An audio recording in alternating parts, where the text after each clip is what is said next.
Hello my lovely people, welcome to my mini blog. আর আপনারা তো বাইরের অবস্থা দেখতেই পাচ্ছেন কতটা পরিমাণে বৃষ্টি হয়েছে বৃন্দাবনে।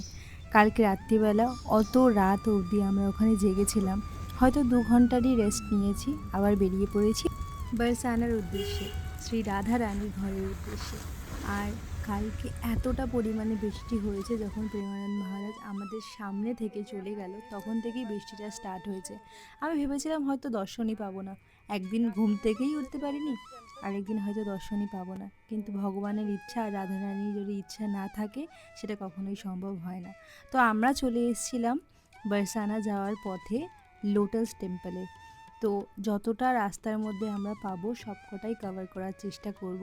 আজকে প্রথম দর্শন করতে এসেছি, মানে আজকের দিনে, আজকে ছিল ডে 4 বৃন্দাবনে। ডে 4-এ আমরা চলে এসেছি লোটাস টেম্পল দেখতে। আমার মেয়ে এখনও অবধি ঘুমাচ্ছে, কালকে রাত্রিবেলা যেটা হয়েছে তোমরা তো জানোই, অনেক রাত অবধি আমরা জেগেছিলাম। তারপরে 4টের সময় দর্শন পাওয়ার পরে হোটেলে এসে ঘুমাতে ঘুমাতে আমাদের বেজে গেছিলো 6টা।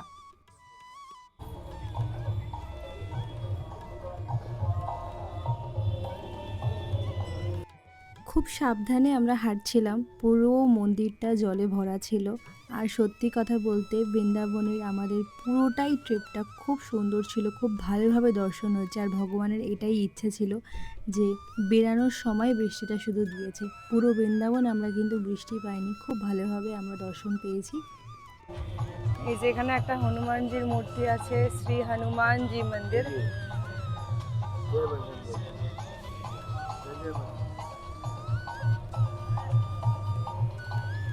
খুবই সুন্দর।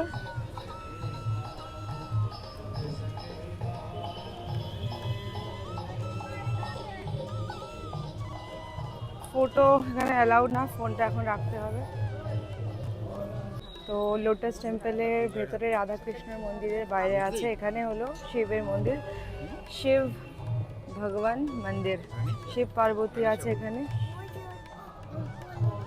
তো এই যে এখানে হনুমান মন্দির, খুব সুন্দর ভিতরে মূর্তিটা, এতটাই সুন্দর যে কিছু বলার নেই। এবার গাড়ির জন্য উঠে যাব, কারণ অনেকটা দূর ট্রাভেল করতে হবে। আজকে প্রচণ্ড বৃষ্টি দিয়েছে, কালকে তো আপনারা দেখলেন যে আমরা রাত্রিবেলা প্রেমানন্দ মহারাজের পুরো রাত আমরা জেগেছিলাম, পুরো রাত।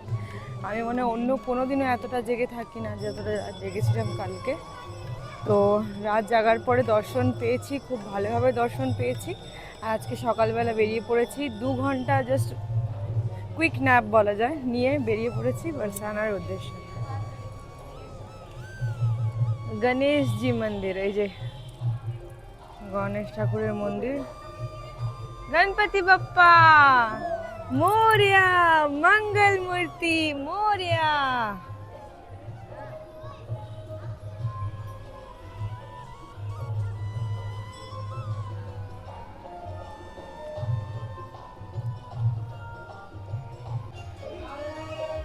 गिरिधारी पर्वत बोले, गिरिराज जी, श्रीनिवास भगवान मंदिर।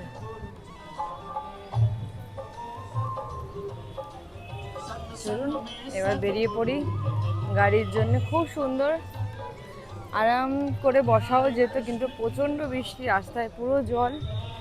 আর আস্তে আস্তে নেব, কিন্তু পুরো ভেজা। নাহলে একটা ওটা ধরে নাও, ওই পাশেরটা ধরে নাও, ধরে নাও, এই পাশেরটা ধরে নাও, একটা পা পিছলেই ব্যাস লেগে যাবে। ওইখানে একটা মন্দির আছে ওই পাশে। তারপরে লোটাস টেম্পল থেকে বেরিয়ে 30 মিনিট পর আমরা পৌঁছালাম 4 ধামে। তো আমরা যখন মথুরা যাচ্ছিলাম তখনও এটার দর্শন পেয়েছিলাম, কিন্তু ভেতরে ঢোকা হয়নি। আজকে বারসানা যাওয়ার রাস্তা এটা পড়লো বলে আমরা চলে এসেছি। প্রথমে যাচ্ছি বৈষ্ণব দেবী টেম্পলে। তো এখন চলে এসেছি মা বৈষ্ণব দেবী ধাম, মানে 4 ধাম এখানে পুরো আছে এই জায়গায়। এত সুন্দর বানানো, পুরো মনে হচ্ছে 3D। বৈষ্ণব দেবীর মূর্তিটা এতটাই সুন্দর যে কি আর বলবো।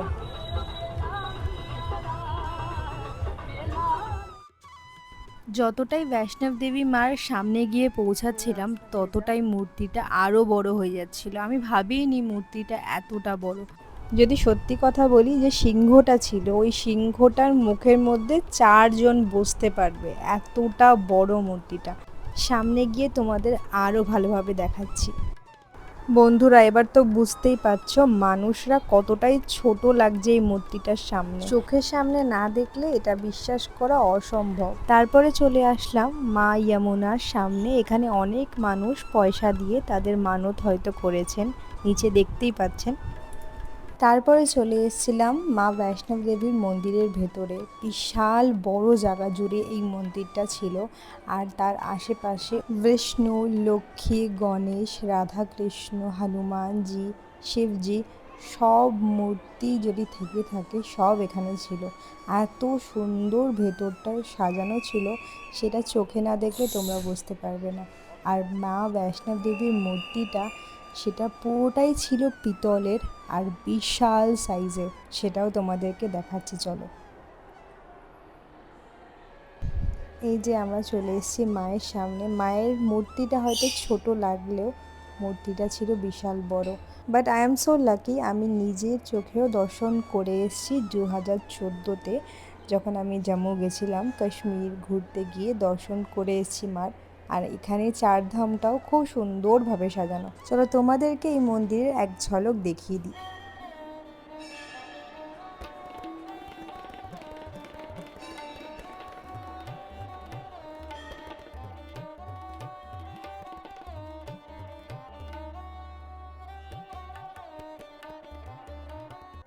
তো 4 ধামের মধ্যে আরেকটা মন্দির দর্শন করতে চলে এসেছিলাম, সেটা হলো শনিদেবের মন্দির।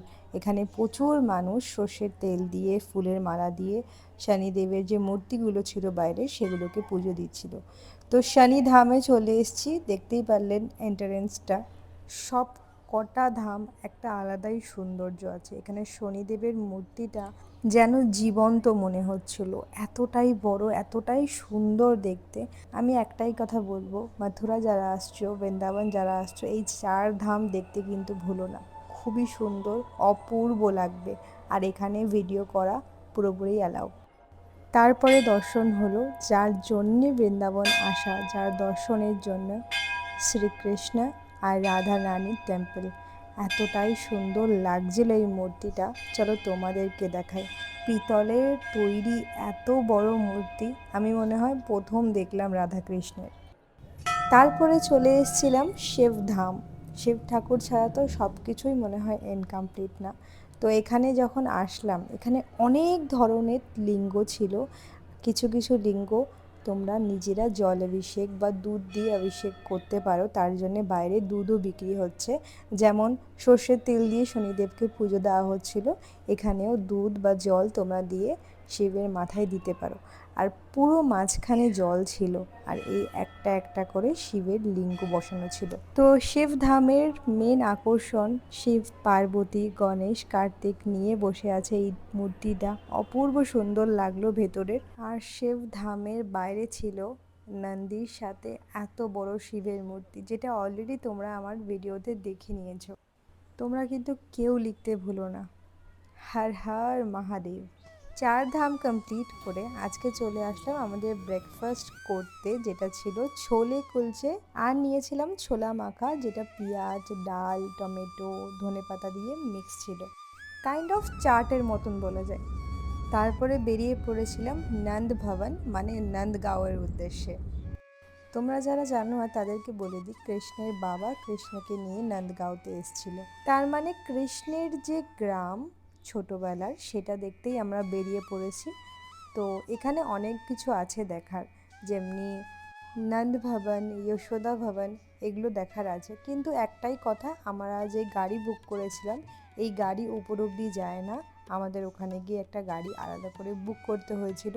নন্দগাঁওটা একটু উঁচু জায়গায় ছিল, তো তাই জন্যে এখানে গাড়িতেই তোমাকে যেতে হবে। হেঁটে যাওয়া যায়, যাওয়া যায় না এমন বলবো না, কিন্তু এতটা জার্নি করার পরে না সবাই টায়ার্ড ছিলাম, তাই আমরা গাড়ি করে নিয়েছি।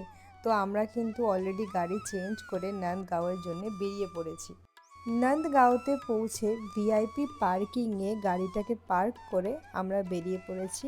গাইড আমাদেরকে বলল প্রথমে আমরা যাব যশোদা ভবনে।